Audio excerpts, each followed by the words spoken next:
Well, thank you and good morning, everyone. Welcome to this meeting of the City of Boston Zoning Commission. Our first order of business today is elections of officers for our commission.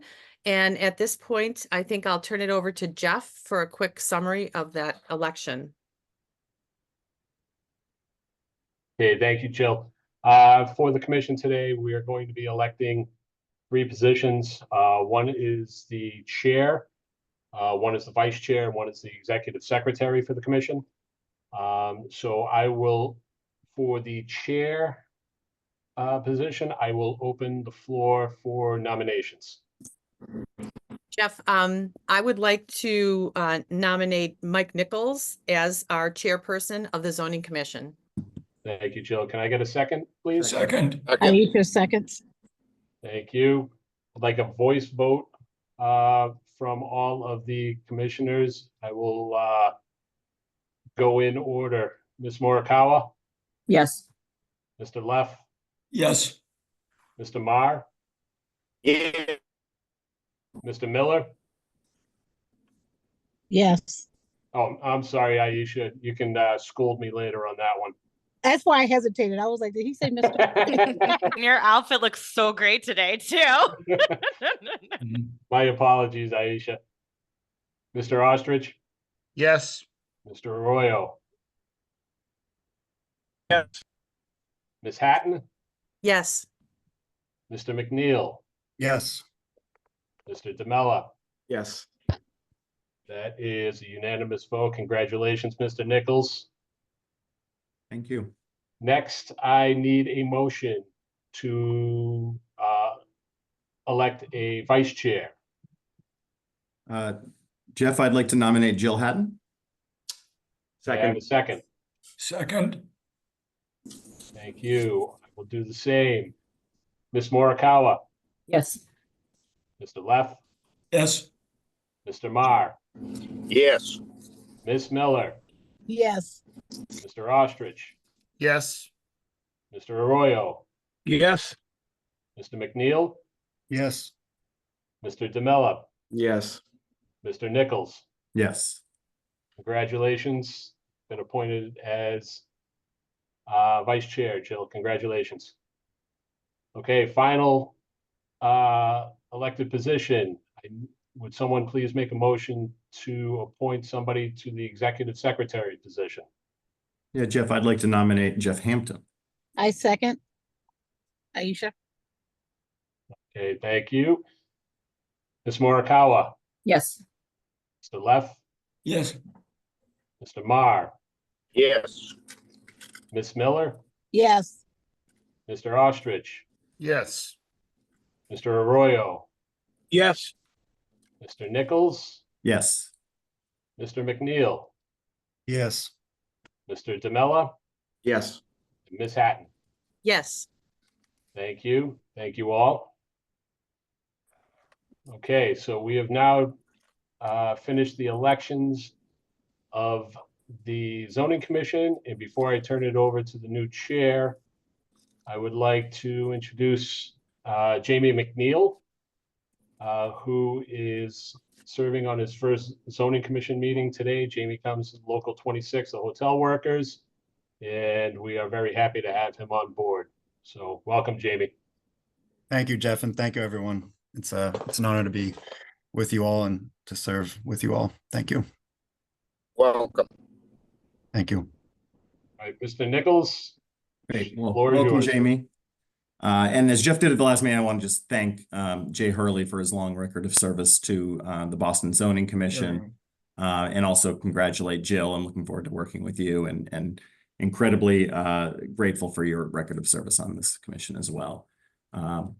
Thank you for joining the Boston Zoning Commission public hearing, which is being held virtually to ensure the safety of the public, staff members, and the Boston zoning commissioners during the COVID-19 pandemic.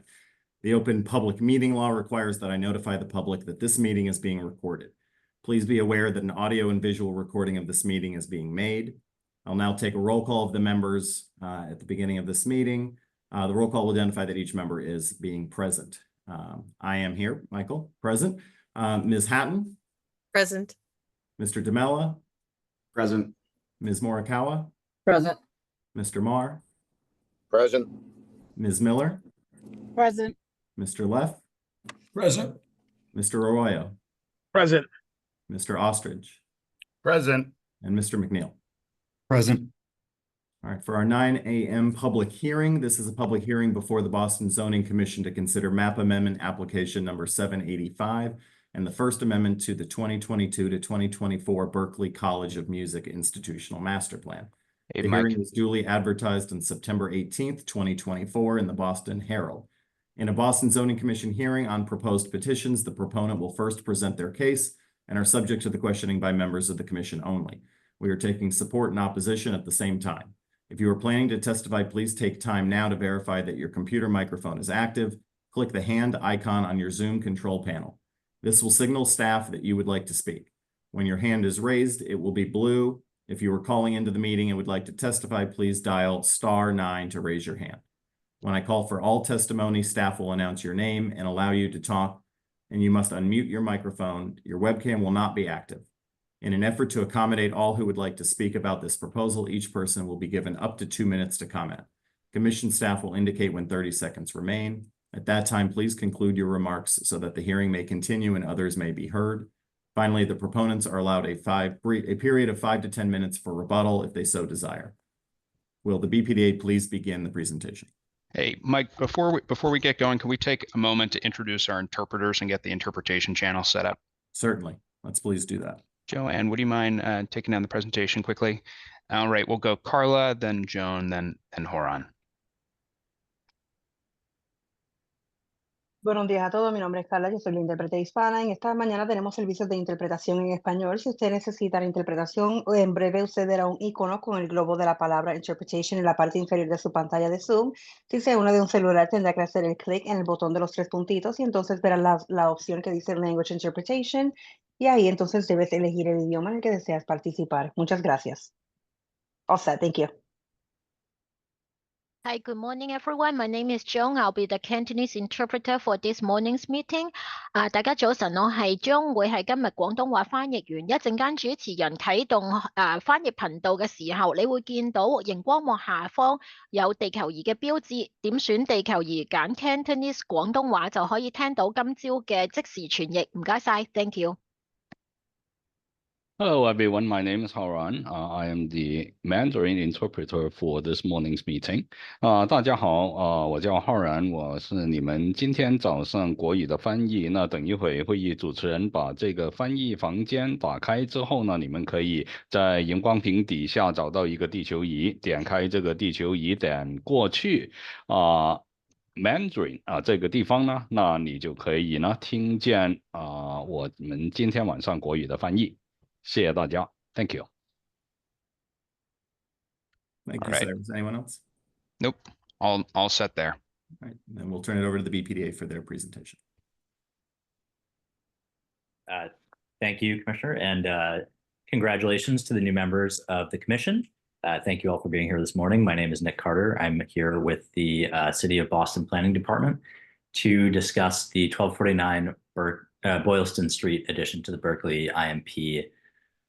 This is a new leased space within the Berklee IMP that will be used for both office and classroom space. It'll serve a number of new students, which is a really important addition to the Berklee campus. The existing ground floor retail will remain, although it'll be a new tenant at some point. There are additional sidewalk improvements that are planned for this site as well. There are no other changes discussed in this amendment. I'll now turn to Jason McDonald from our planning team to take you through the planning context before Berklee takes you through their presentation. Good evening, Chair. Chair, members of the Zoning Commission. My name is Jason McDonald, and I'm a planner with the Planning Review Team. Assigned to this project. Next slide, please. The 1249. The 1249 Boylston Street IMP amendment for Berklee seeks to include the aforementioned address as new lease space in their IMP. This would be the first amendment to their IMP, which was implemented in 2022. The 1249 Boylston Street is presently a 3-story, 54-foot tall building with approximately 40,110 square feet of space. The proponent is intending to renovate the building, restoring 1,800 square feet on the ground floor for retail space while converting the balance of its lease area to classrooms, dance studios, and accessory uses for the planned spaces. Next slide, please. Hey, Billy, how are you? What's going on? Oh, sorry. Oh, sorry, this is actually wrong. So, next slide, please. Again. The seems to be sorry, seems to be a little confused on the slides here. The next slide, please. And you may continue to the next one. Seems to be a little out of order. Okay, sorry. The building is at a corner lot in the Fenway neighborhood at the intersection of Boylston and Ipswich Streets. It directly abuts the neighboring building on Boylston Street of similar height. In the rear, there is an alley for service use. The building is presently vacant with former retail use on the ground floor and former office use in the upper and basement floors. The building is adjacent to 55 bus service from West Fenway to Copley, which provides direct connection to other Berkeley buildings. It is a 0.5 miles to the Lansdowne commuter rail stop and 0.6 miles to the Kenmore bus station and Green Line service. Next slide, please. The proposed project would not make any dimensional changes to the building. Zoning relief is requested for change in use only. North Boylston NS2 zoning only allows for educational use in upper floors of any building. The proposed IMP amendment would make it educational use compliant on any level. The proposed project is located in the Groundwater Conservation Overlay District. The purpose of this overlay is to prevent the deterioration of groundwater levels. All projects proposing substantial rehabilitation, paving, new extensions, or construction in this overlay are subject to a conditional use permit and review by the Boston Water and Sewer Commission. Thank you, and I'll turn over to the school to present their slides. Thanks so much, Jason. Good morning, members of the commission. My name is Caitlin Patzifero, and I serve as Chief of Staff and Vice President of Community and Government Relations. I am joined today by my colleague, Erin McCabe, Vice President of Facilities, and Jessica Wall, Berkeley's counsel on this project from Anderson Krieger. As Jason and Nick both referenced, we are before you today to discuss an IMP amendment for a leased property at 1249 Boylston Street, containing approximately 40,000 square feet. Prior to getting into project specifics, I wanted to share a little bit about Berkeley. Located in the Fenway and Back Bay neighborhoods of the city, Berkeley is the premier institute of music and the performing arts, with campus locations in Valencia, Spain, Abu Dhabi, and New York City, with our home base, of course, being the city of Boston. On our Boston campus, we currently educate approximately 5,800 undergraduate and graduate students. Beyond educating our current student population, a core part of our mission is supporting music and arts in K through 12. As part of that work, we serve over 1,000 Boston Public School students each year through various programs. Additionally, we deem it a responsibility as our cultural institution to bring experiences to residents of Boston where they live. Therefore, through a partnership with city departments such as the Boston Parks Department, we put on over 60 free concerts in almost every neighborhood of Boston each year. These partnerships are what make Berkeley a thriving community, and we look forward to continuing them. Next slide, please. We were last before the commission in 2022 for a dormitory project at 12 Hemingway Street. Happy to report that that building opened to 114 students this past January of 2024. And as part of that project commitment, we are in the process of releasing a second round of grants totaling $25,000 for beautification projects in the Fenway neighborhood this fall. Before turning it over to my colleagues, I would like to just give a brief thank you to Nick Carter and other members of the BPD team for their assistance over the last several months on this process. As always, it's such a great teamwork, and really appreciate all of the effort that the staff makes on these projects. I will now turn it over to my colleague, Erin McCabe, to discuss the amendment before you for consideration. Thank you, Caitlin. Next slide, please. Good morning, everyone. Thank you for welcoming us today. We'd like to provide some context about the 1249 Boylston Street building and its prime location to the Berkeley College of Music campus. As you can see, it is at the corner of Boylston Street and Ipswich Street, and it's just a short 10-minute walk to the core campus, which is located on the easterly end of Boylston Street and Mass Ave. This accessible building is located along the welcoming path of Ipswich Street. As you walk down Ipswich Street, you have the Boston Arts Academy on your right, and further along to the right is 132 Ipswich Street, Berkeley's existing building. Berkeley's very excited about the option to develop 1249.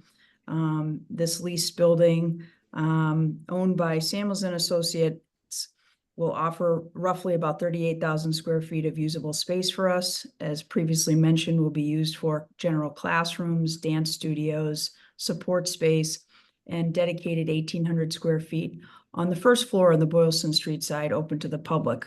As Nick mentioned, the landlord intends to improve the sidewalk at the building to make it more accessible, which we're very happy about.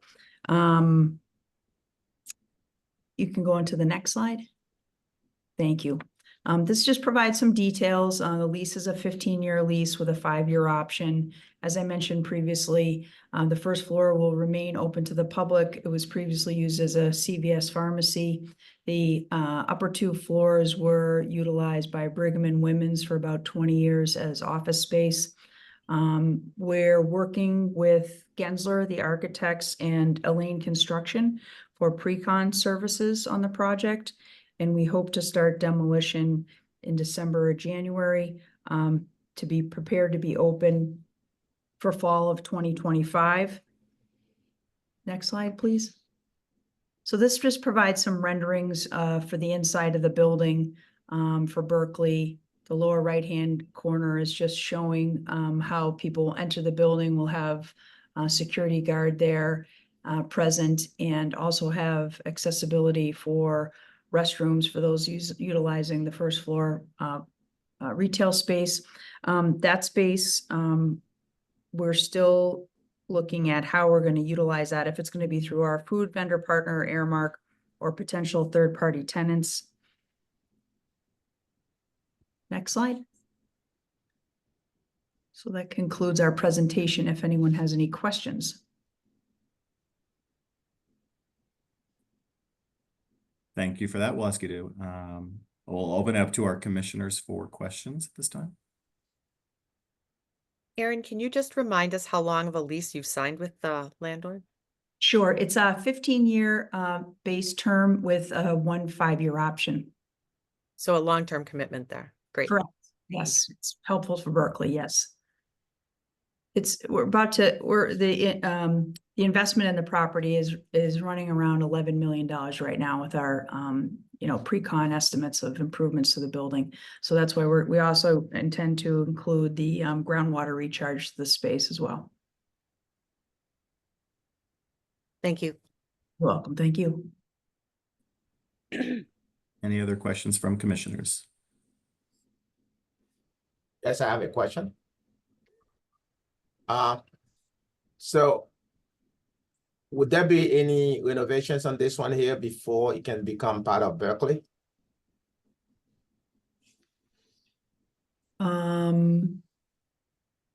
Renovations to the interior, sorry. Yes, renovation to the interior, sprinkler, fire alarms, and Yes. means of egress, and occupant load, how many students will be moving there? So if you have to move students there, classrooms, if you have those details at this point. We know that we're going to have roughly 9 classrooms with population of 22 students to 30 students. There'll be about 2 30-student classrooms out of those 9, so 7 will be around 22 students. And then we'll have 5 dance studios, which will be about 22 students. And then some support spaces for those classrooms and the forum spaces on the first floor.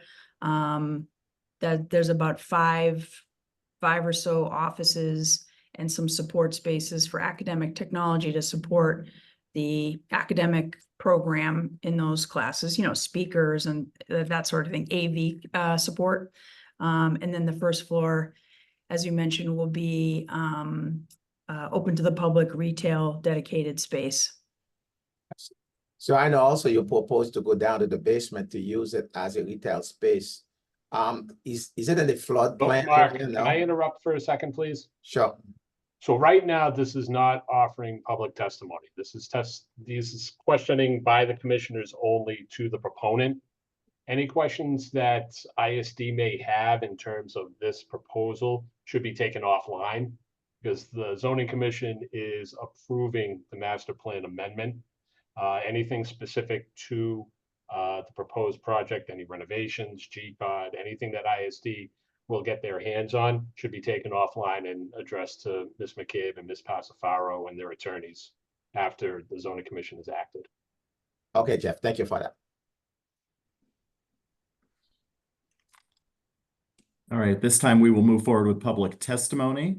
If you are interested, again, raise your hand, and we will call on folks in the order in which they've raised their hands. Please announce, and when called upon, please announce your name and your affiliation and your position on the proposed project, and you will have 2 minutes to speak. Is there any public testimony on this item? I don't have any raised hands, Mr. Chairman. Okay, then we will move forward with our business session. Are there any other comments or questions from commissioners? I think that this is a great addition to the Berkeley campus, with not just the location, but the uses that you're including in it, I think are a great complement. And I remember reading in the materials, this brings some of your students closer to campus for where they're currently attending those classes. So, and congratulations on finishing the dorm bed too, the additional beds facility on Hemingway Street. I remember that hearing, and obviously housing students on campus is a very important initiative throughout the city. So I think Berkeley has been a very good steward, and I think this is a very exciting use for this building too, given that it's vacant. Thank you. Thank you very much. Appreciate your support. I'll make a motion to approve map amendment application number 7885, First Amendment to the 2022-24 Berkeley College of Music Institutional Master Plan. Second that motion. We have a motion and a few seconds. We'll move forward with a roll call vote. Ms. Hatton. Yes. Mr. DeMello. Yes. Ms. Morikawa. Yes. Mr. Marr. Yes. Ms. Miller. Yes. Mr. Leff. Yes. Mr. Arroyo. Yes. Mr. Ostrich. Yes. Mr. McNeil. Yes. And I vote yes. That is a unanimous vote in support. Thank you. Thank you very much. Appreciate it. We will move forward with our 9:15 public hearing. Again, thank you for joining the Boston Zoning Commission public hearing, which is being held virtually to ensure the safety of the public, staff members, and the Boston Zoning Commissioners during the COVID-19 pandemic. The open public meeting law requires that I notify the public that this meeting is being recorded. Please be aware that an audio and visual recording of this meeting is being made. I'll now take a roll call of the members of the commission present at the beginning of this meeting. Ms. Hatton. Present. Mr. DeMello. Present. Ms. Morikawa. Present. Mr. Marr. Present. Ms. Miller. Present. Mr. Leff. Present. Mr. Arroyo. Yes. Present. Mr. Ostrich. Yes. And Mr. McNeil. Present. And I'm present, so we will move forward. This is a public hearing before the Boston Zoning Commission to consider the First Amendment to the development plan for Planned Development Area Number 93, 500 Huntington Avenue in Mission Hill. The hearing was duly advertised on September 18th, 2024 in the Boston Herald. In a Boston Zoning Commission hearing on proposed petitions, the proponent will first present their case and are subject to the questioning by members of the commission only. We are taking support and opposition at the same time. If you are planning to testify, please take time now to verify that your computer microphone is active. Click the hand icon on your Zoom control panel. This will signal staff that you wish to speak. When your hand is raised, it will be blue. If you're calling into the meeting and would like to testify, please dial *9 to raise your hand. When I call for all testimony, staff will announce your name and allow you to talk. You must unmute your microphone. Your webcam will not be active. In an effort to accommodate all who would like to speak on this proposal, each person will be given up to 2 minutes to comment. Commission staff will indicate when 30 seconds remain. At that time, please conclude your remarks so that the hearing may continue and others may be heard. Finally, the proponents are allowed a period of 5 to 10 minutes for rebuttal if they so desire. Will the BPDA please begin the presentation? Good morning, and thank you, Mr. Chair and Commissioners. My name is Stephen Harvey, and I'm a Senior Project Manager at the City of Boston Planning Department. Thank you for your time today. The proposal I bring before you for your consideration is a proposed first amendment to the development plan for Planned Development Area 93, number 93, proposed 80B large project at 500 Huntington Ave, located at 500 Huntington Ave in Mission Hill, originally approved by the BPDA Board on September 12, 2013. The PDA development plan set forth the zoning for the project as well as the use and appearance of the proposed structures. The proposed project filed on March 13th, 2023 is approximately 640,000 square feet. The use is primarily research, office, and life sciences with ground floor retail portion. The proposed project will have a maximum height of 280 feet. The proposed project will retain 42 existing parking spaces at the site and include a maximum of 313 new on-site motor vehicle parking spaces, resulting in a total of 355 spaces in a single below-grade garage under the footprint of the two proposed buildings. Overall, the amendment reduces the number of parking spaces within the site from the initially proposed 410 to 355. The project will also provide interior parking for 256 bikes. The first amendment to the PDA filed in relation to the proposed project includes a reduction in height and an increased open space provision from the original approved PDA. Over the course of the review, Planning Department staff have worked closely with the development team to shape the project and align it with the Avenue of Arts guidelines. The proposal has also committed to design and construct the Roxbury Fenway connector, which will serve to complete an important missing link in the bike network connecting the Southwest Corridor to the Emerald Necklace. Pursuant to Section 80B-5.3 of the code, I hosted an impact advisory group meeting on the proposed project on April 25th, 2023 and July 29th, 2024. I also hosted a public meeting for the proposal on May 2nd, 2023 and July 30th, 2024. If approved, and this was also approved by the Planning Department board, our BPDA board, on September 12th, 2024. With that said, I will shortly turn it over to the 500 Huntington Ave team, led by Donald Johnson of the Fountain team. Don and the rest of his team will showcase the proposal in full. However, before that occurs, my colleague, Alana, will present the planning context for the proposal. Once the entire presentation is complete, the 500 Huntington Ave team and I will take questions from the commission. I'd also like to thank District Councilor Sharon Durkin and at-large City Councilor Henry Santana for their support of the proposal and kind words. Thank you again for your time this morning. Thanks, Stephen. Good morning, members of the Zoning Commission.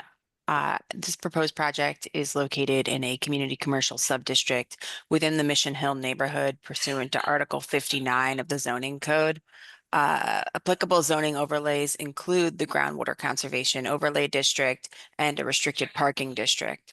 Land use and dimensional regulations set forth by the zoning code and zoning overlay districts are superseded by the regulations set forth in the Plan Development Area Overlay, PDA number 93, as Stephen mentioned, approved by BPDA Board and the Zoning Commission in 2013. Next slide, please.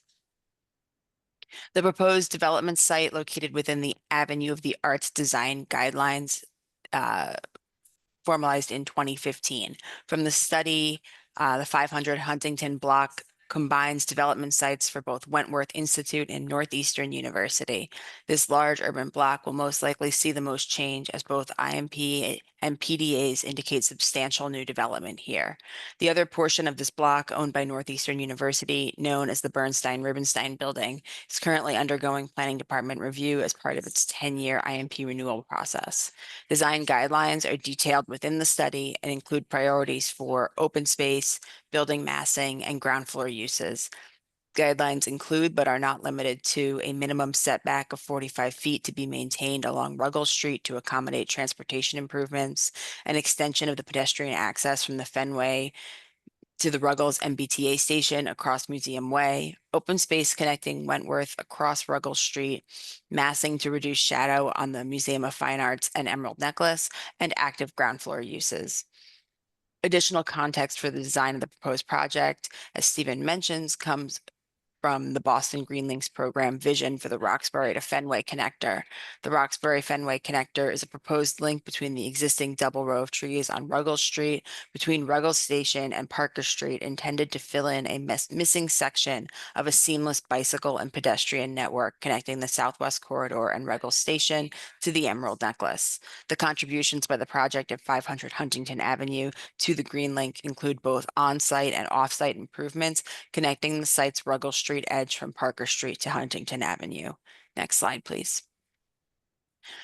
The proposed project includes a reduced height, an increased open space provision from the Plan Development Area number 93, originally adopted in 2013.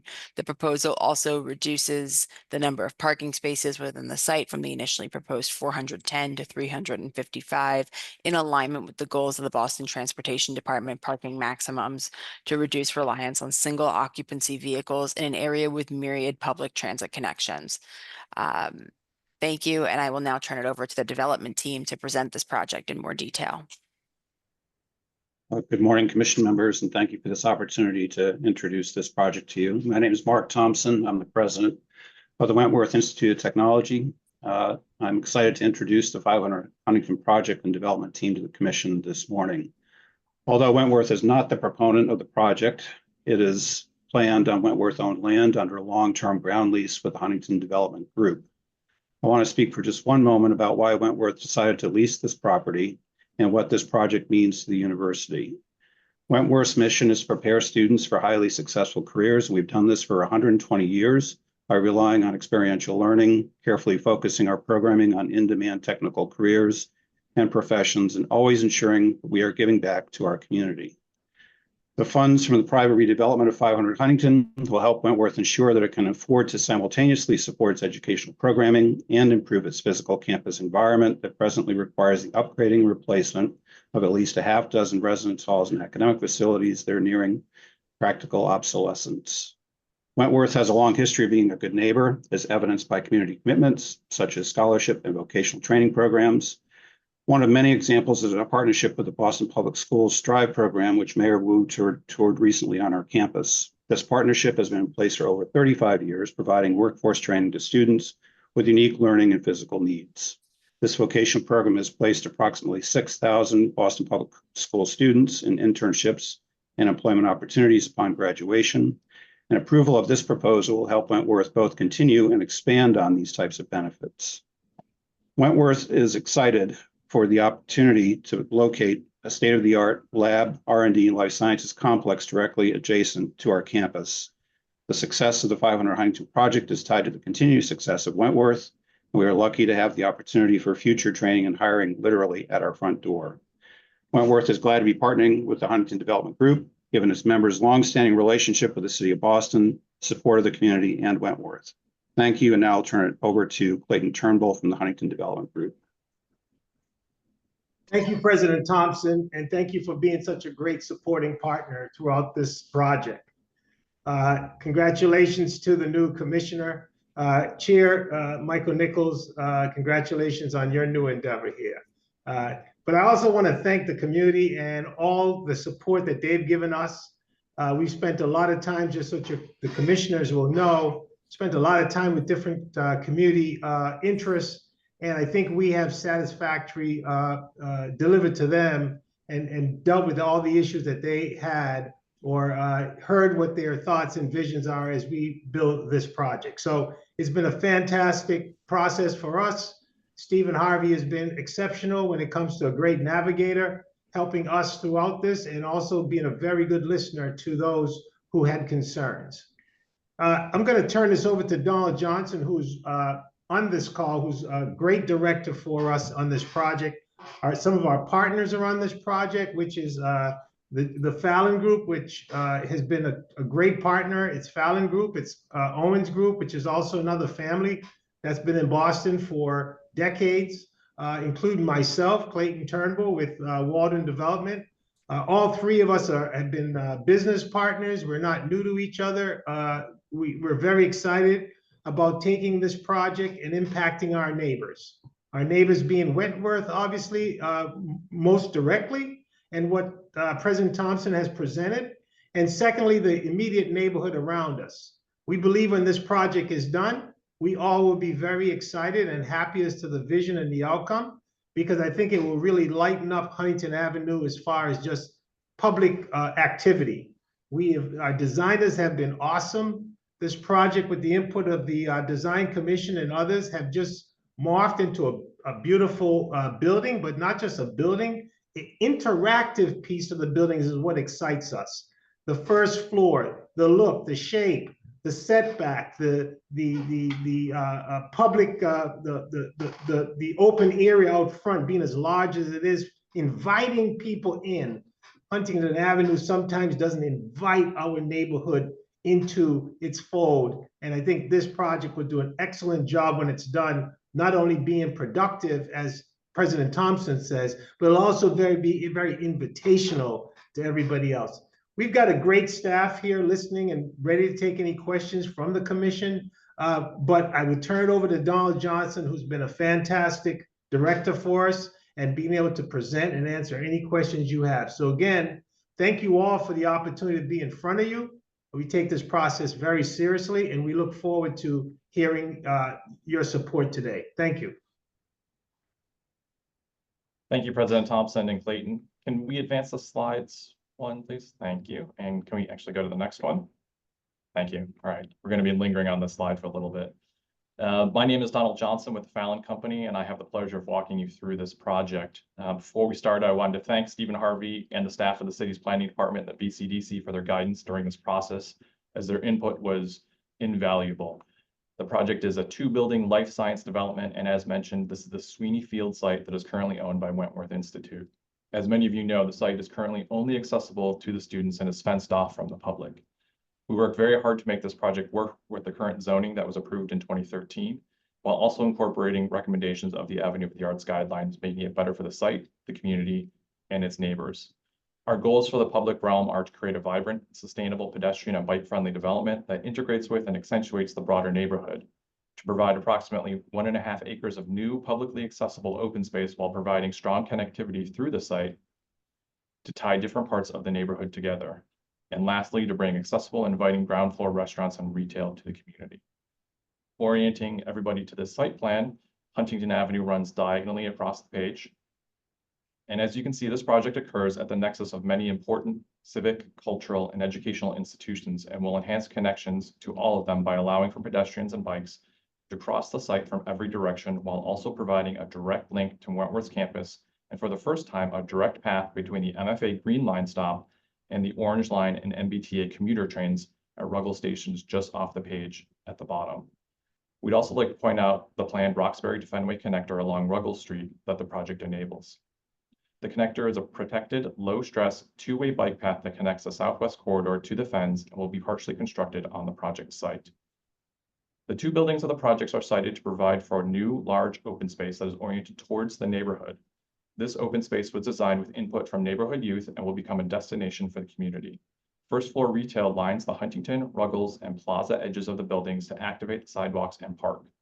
Green arrows on the site plan indicate the main entrances of the 24/7 lobbies of the buildings. Being considerate to the neighborhood concerns about the development's impact on traffic was important to us, so the loading dock entry, indicated by a red arrow, is situated only within the east building. Both buildings are served by this one loading dock through a below-grade connection. The loading dock is designed to keep operations completely within the footprint of the east building, and all trucks will pull in frontways to the east building, maneuver within the enclosed loading dock, and then pull back onto Parker Street frontways. No trucks will be permitted to back into the garage from Parker Street to potentially block traffic. Lastly, parking for the project is by way of an underground parking garage shared between both buildings that can accommodate 355 cars and 256 bikes. Parking is planned to be accessible to the public during non-business hours, in particular for the congregants of the Annunciation Greek Orthodox Cathedral. Next slide, please. Quite a bit of thought has gone into this project since 2013. working with the BPDA to further enhance the project and make it better while also incorporating the recommendations of the Avenue of the Arts guidelines. Focusing on the rows in green, we've improved upon the existing zoning for the project by significantly reducing the maximum height of the buildings by 2 floors. We've decreased the amount of parking that will be built with the project and added more open space to reach about 70,000 square feet total. The building uses include lab and office with a biosafety level of 2 or lower. Next slide, please.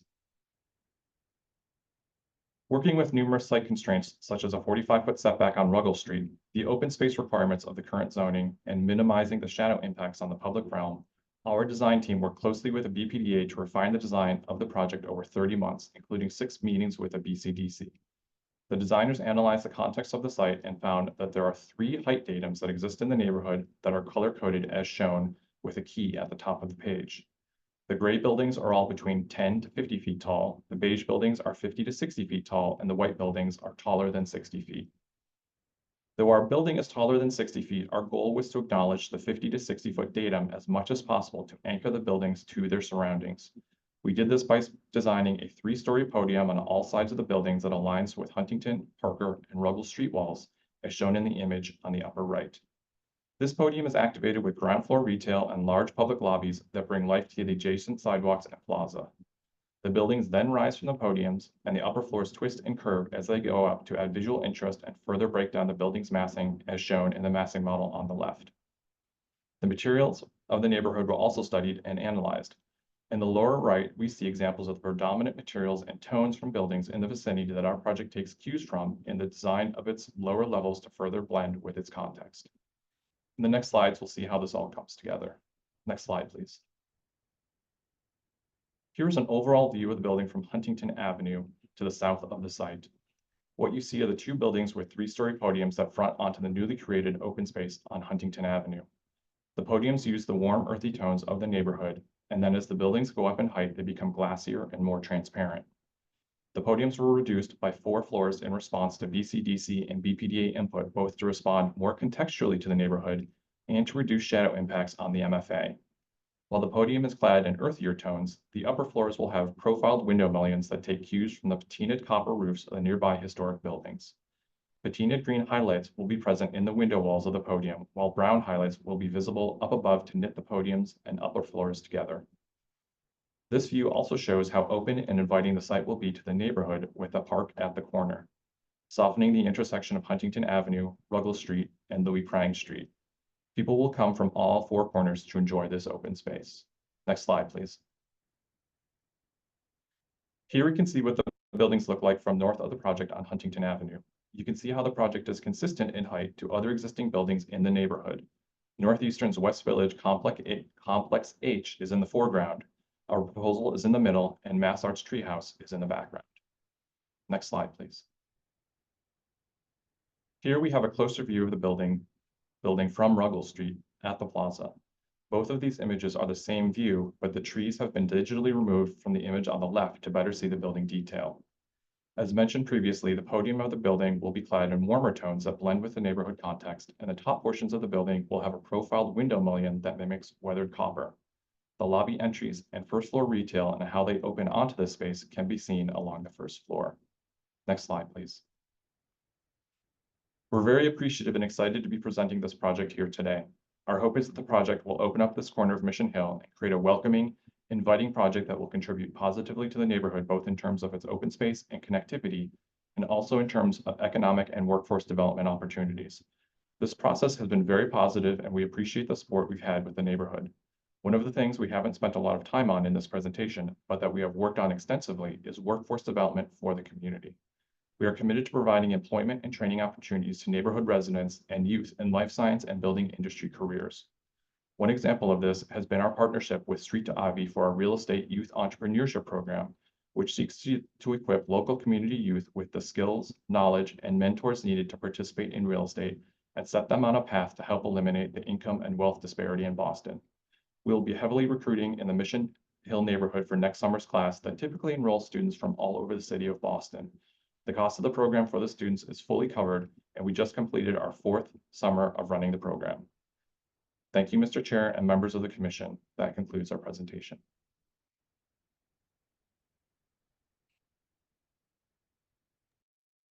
Great. Thank you to the proponents. Are there questions from the commissioners at this time?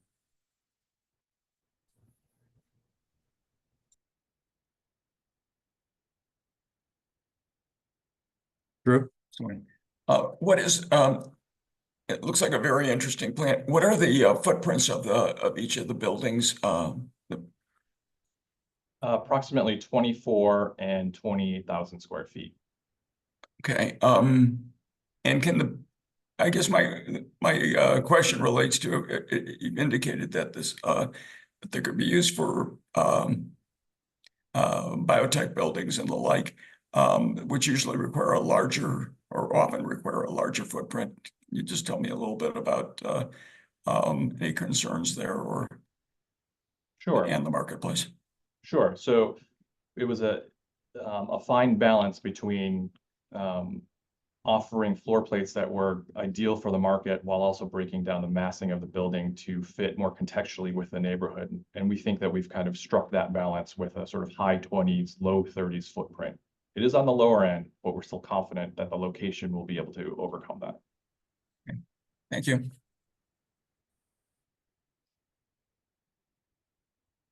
Other questions at this time from commissioners?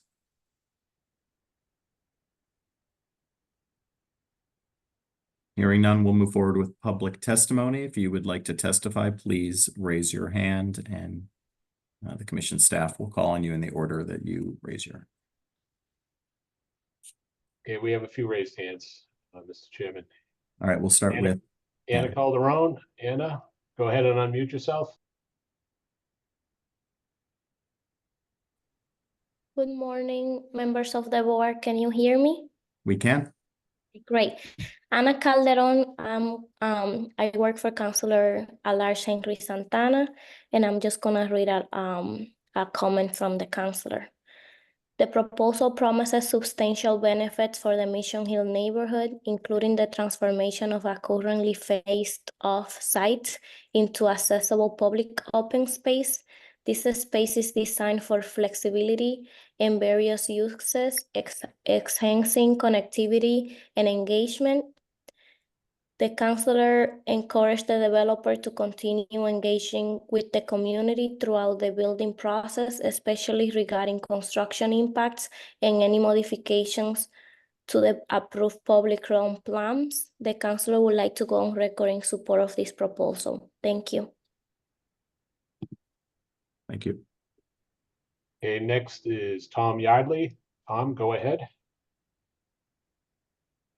Good morning, members of the commission. My name is Tom Yardley. I'm Vice President of Area Planning and Development at the Longwood Collective, formerly Masco.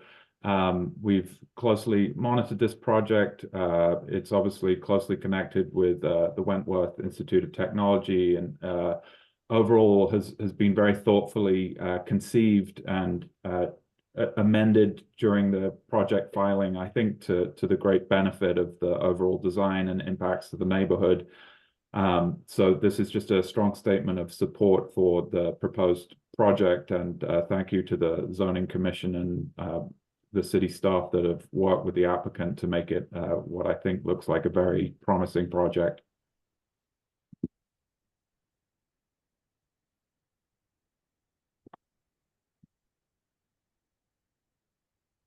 Jeff, no other hands raised? No other hands, Mr. Chairman.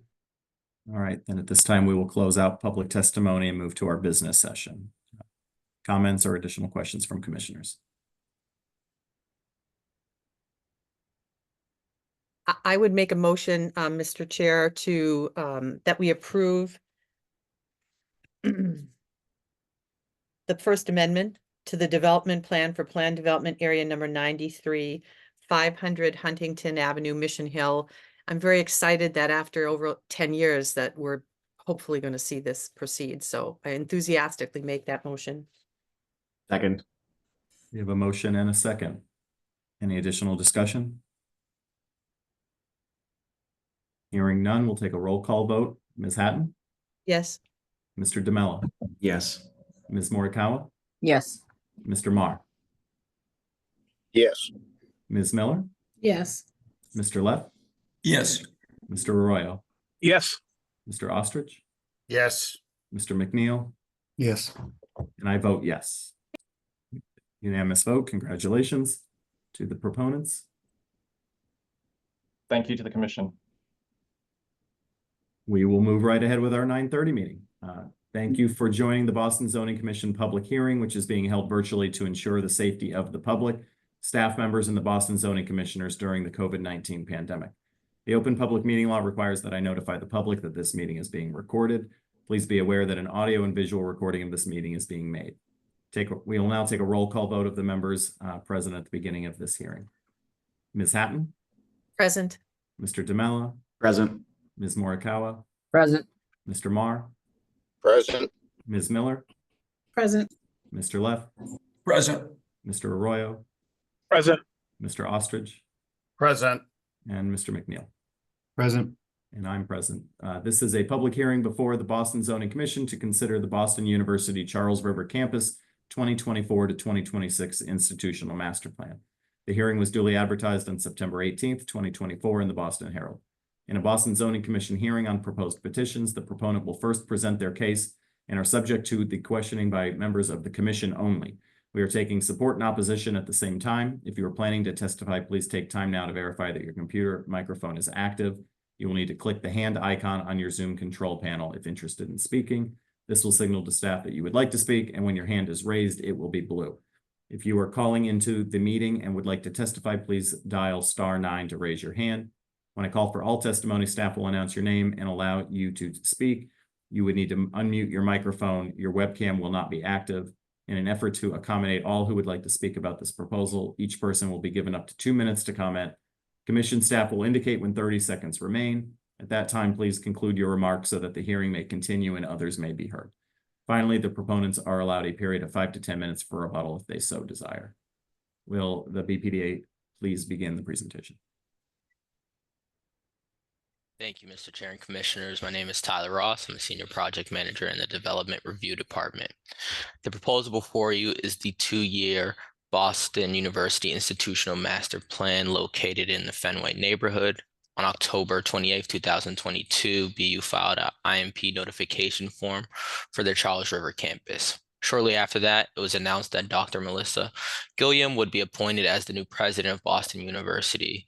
With that appointment, BU decided in consultation, with the BPDA staff to move to a 2-year IMP instead of pursuing a 10-year institutional master plan to allow President Gilliam time to integrate her strategic vision for the university into the 10-year institutional master plan, while moving forward 3 critical crucial projects in this 2-year institutional master plan proposal. There are 3 proposed projects within this IMP. The first is the proposed renovation of Warren Towers, a dorm that houses up to 1,800 undergrad students. This renovation is to upgrade the building envelope, accessibility improvements, new mechanical, electrical, and plumbing systems, as well as a reconstruction of the streetscape abutting the property. The second proposed project within this IMP is the zoning envelope for Pardee School of Global Studies, a newly proposed academic building on campus. The Pardee School of Global Studies itself will further be subjected to Article 80 Large B project review in the future. Lastly, the third proposed project within the IMP is a renovation of Mugar Memorial Library, which entails enhancing BU's largest library on campus to support the needs of its ever-changing student population. The BPDA hosted 5 task force and public meetings on November 21st, 2022, January 11th, 2023, January 24th, 2023, and February 20th, 2024, and June 26th of 2024, all of which were well attended and advertised in the local newspapers. BU also worked with city departments and local elected officials to garner support for the 2-year institutional master plan proposal. BU received letters of support from the Councilor Durkin and Councilor Breeden. Now we'll turn it over to Ted Schwartzberg to go over the plan in context before Greg Snyder from BU presents. Thank you to the members of the public, elected officials, city agencies who helped review this proposed institutional master plan. Thank you, Tyler. Good morning, Chair and members of the Zoning Commission. My name is Ted Schwartzberg, Assistant Deputy Director for Planning Review in the Boston Planning Department. I'll be covering this IMP for one of my staff members who couldn't be here today. As Tyler noted, the site context is shown here with the 3 proposed institutional projects along Commonwealth Avenue on BU's Charles River campus. Next slide, please. There are several active plans in the neighborhood surrounding the BU campus, including the Alston Multimodal Project led by MassDOT, which proposed realigning I-90 and constructing a new west station for the MBTA commuter rail. Additionally, here at the Planning Department, we're leading the Beacon Park Yard Regional Framework and the 2-year Alston-Brighton Community Plan process. Related to these plans, this IMP includes public realm improvements in conjunction with the Party School, including converting surface parking to over an acre of green space. This improvement advances strategies of Boston's heat resilience plan to enhance cooling by replacing pavement with green space where possible.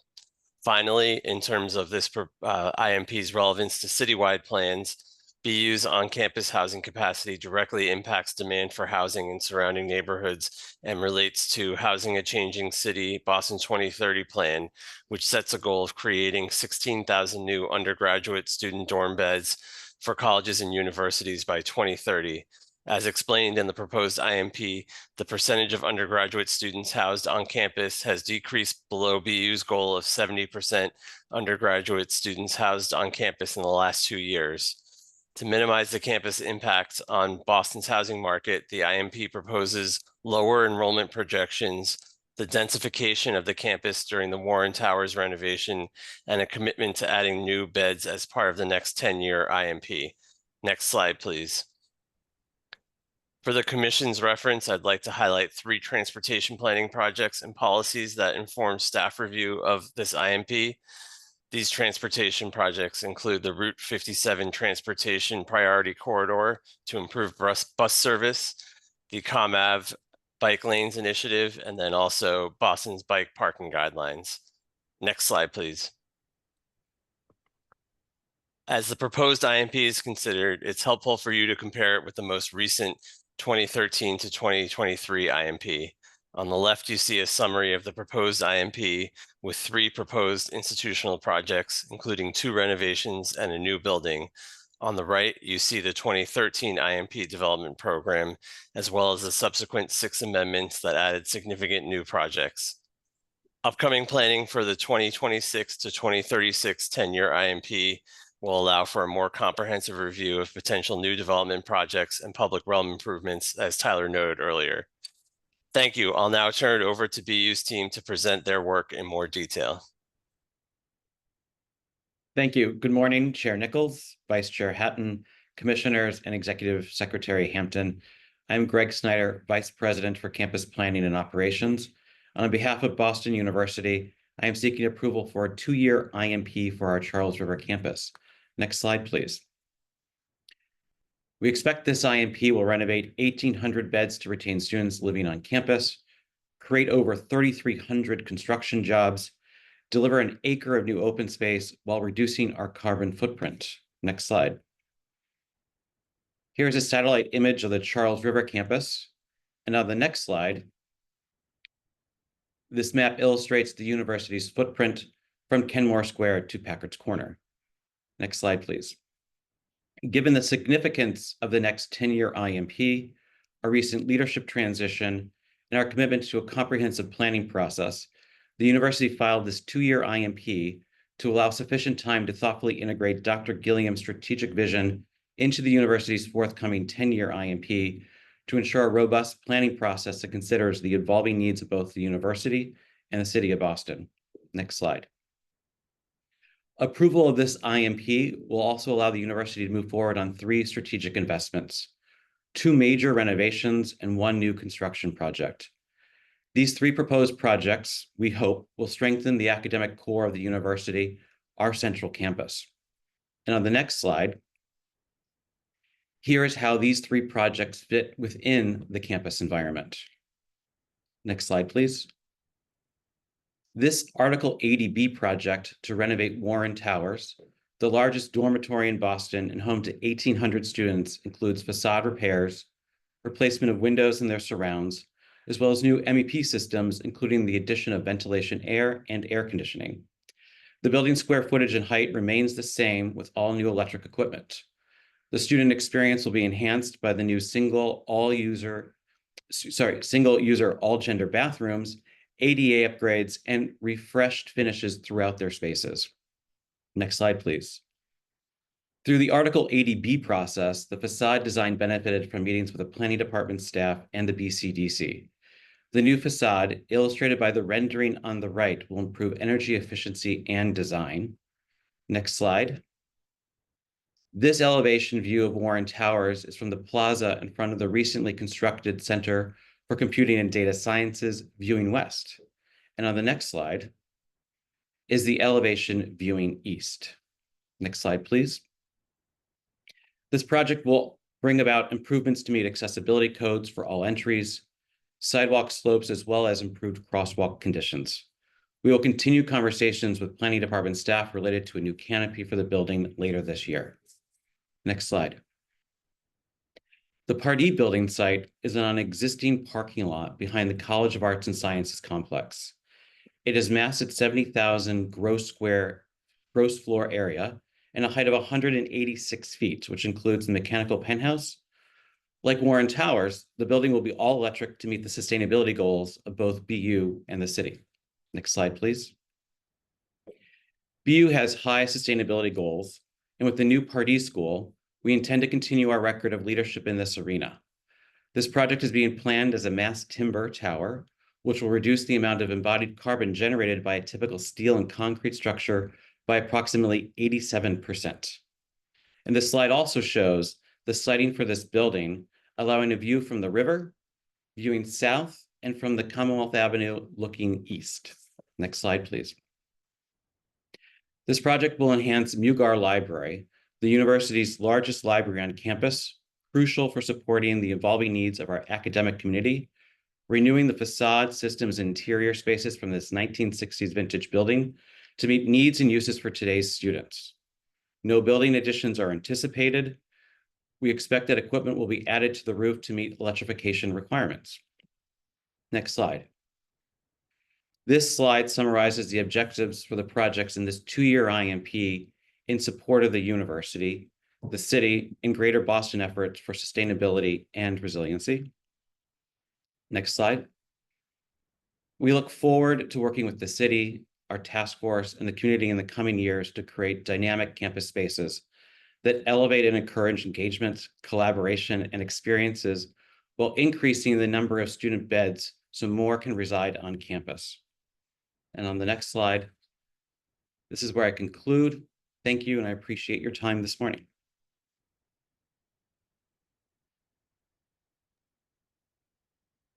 Thank you. We'll move to questions from commissioners this time. I have a question more of curiosity maybe for Greg. Will this Pardee building, I'm very excited about the mass timber component. Will that also use the geothermal kind methodology that you applied at the Jenga building? At this time, it does not look like geothermal will be the most effective because given the size of the building, it looks like the electrical equipment will actually be able to support it. Okay, great. Thank you very much. I have a question. We always look at geothermal every time you look at a new construction project. Yes, sorry. No, a quick question. I'm not sure if it was mentioned. I may have missed it, but is there a plan for the as far as the Warren Towers component for the displacement of the students that are there now? What the plan is for that in the renovation phase? So we'll take one tower offline for each year, and the time that we start this project in May of this coming academic year, we'll see a significant decline in students because we have the last bubble of the students who deferred from COVID. So we're going to see it drop almost 1-for-1 of the number of students who are being displaced by the tower renovation. And we're going to take an existing dormitory that has single occupancy rooms and making that double and triple occupancy for the term of this renovation. Thank you. Other questions from commissioners? Hearing none, we'll move forward with public testimony. If you would like to testify, please note so by raising your hand. Okay, Pam Beal. Pam, go ahead and unmute yourself.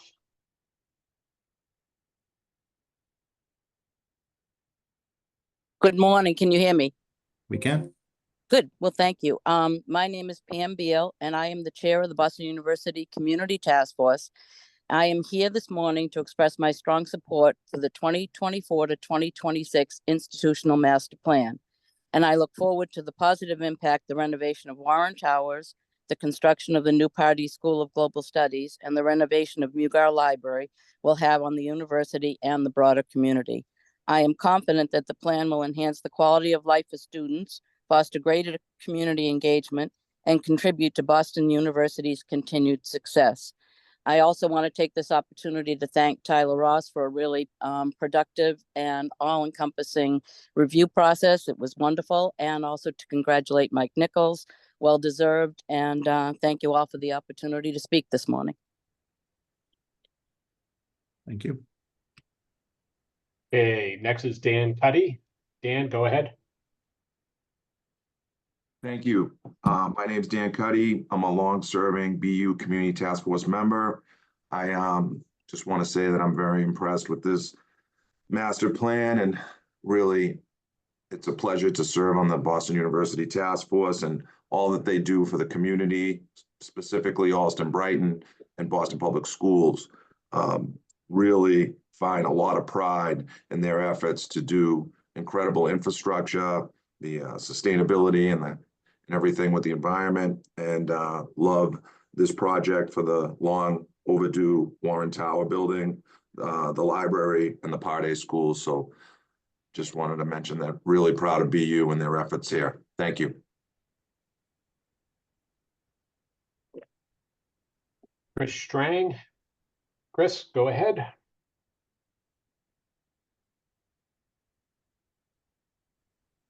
Good morning, everyone. I'm Christopher Strang. Thank you for making time for me today. I'm a fellow member of the BU Community Task Force, as well as a resident of Kenmore Square, pretty much neighboring the Warren Towers building. And I want to echo the comments of Pam Beal and my other task force members in support of this project. And particularly, I'm pleased with the mitigation efforts that BU has taken to minimize the impact of the neighboring community while they perform the construction work, and as well as the plan being incredibly environmentally friendly as compared to Warren Towers right now. So full-throated endorsement of everything as they have proposed.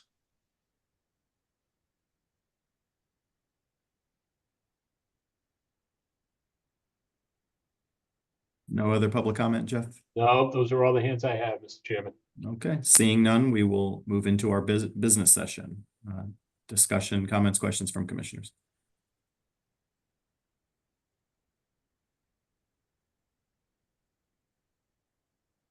I think I appreciated the outline that was provided regarding the goals of the 2-year institutional master plan being followed with a more comprehensive 10-year plan. That was very helpful, and I commend the school for including 3 very significant projects in this 2-year period and not waiting for several years to complete them. So I also just wanted to note that I remember in the materials reading that the Warren Towers renovation is a $450 million project. So this is a very significant commitment on BU's part. So I was very, I just appreciate this. The scope of this 2-year plan is very, very, very significant. And with that, I would be happy to make a motion that we approve the Boston University Charles River Campus 2024 to 2026 institutional master plan. Second. Motion and seconded. Any further discussion? Hearing none, we will move forward with a roll call vote. Ms. Hatton? Yes. Mr. DeMello? Yes. Ms. Morikawa? Yes. Mr. Marr? Yes. Ms. Miller? Yes. Mr. Leff? Yes. Mr. Arroyo? Yes. Mr. Ostrich? Yes. And Mr. McNeil? Yes. And I vote yes. Unanimous vote in support. Congratulations to the proponents. And to Jill's point, we look forward to seeing the broader plan when your new president has time to work with you all on it for a 10-year IMP. But we look forward to moving forward with this. Thank you very much. Jeff, I think before we adjourn and before you share a date on our next meeting, I just wanted to thank my fellow commissioners too for putting me in this position. I look forward to working with all of you going forward. Jeff, do you have an update on our next meeting? Yes, and I would like to second that. Thank you all for putting me in this position. I'm sure there was a lot of discussion about it, and I appreciate that. Next meeting. So we canceled the 2 early meetings in November. It wasn't working for a lot of people. Anyway, so we are scheduled right now for November 20th. It will be 1 meeting. I believe there are several IMPs going to the BPDA board next month. The ones off the top of my head are Dana Farber, Beth Israel, Kathleen, Ted. Can you think of the others? I forget off the top of my head, but Franciscan, Jeff. Franciscan, thanks, Tyler. That's yours, I know. So a lot of hospital IMPs next time around. So we're in that 10-year cycle for everybody. So November 20th will be the next meeting. Do we need a formal motion to adjourn? Sure. All right, anyone? Make a motion to adjourn. Thank you, Aisha. In a second. Second. All right, all in favor? Thank you. Aye. Hi. Thanks, everyone. Bye-bye. We'll see you next month. Take care. Have a good week, everybody. Thank you, everybody.